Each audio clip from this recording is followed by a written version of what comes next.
हाँ, मैं भोजपुरी गायक छोटू छाया आप सब श्रोता लोग के पैर छू के प्रणाम करता हूँ। आज आप सबके लिए लेकर एक चैता गाना आए हैं जो कि बहुत ही अच्छा है, बहुत ही प्यारा है। तो आप सब सुनिए और इस गाने को प्यार और दुलार दीजिए। लेट नहीं करते हुए चलते हैं हम लोग गाने की ओर और सुनते हैं गाना।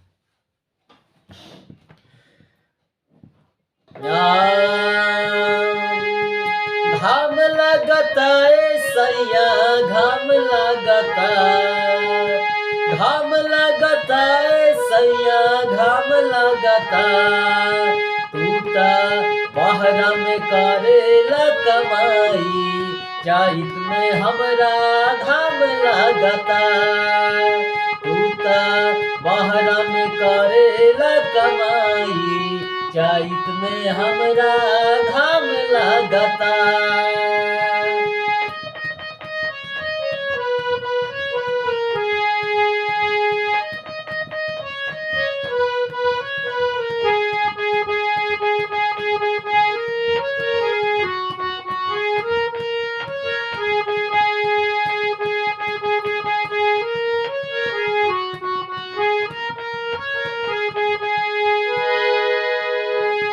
लुधियाना में करा तार ड्यूटी, पछुआ के हवा हमर बिगाड़ देता ब्यूटी।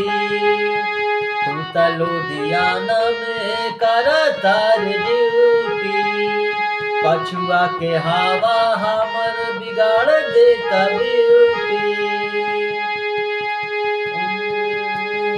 घाम लगता है सैया, घाम लगता, घाम लगता है सैया, घाम लगता, गर्मी सहत नहीं के देहिया नरम, चैत में हमरा घाम लगता, गर्मी सहत नहीं के देहिया हमर, चैत में हमरा घाम लगता।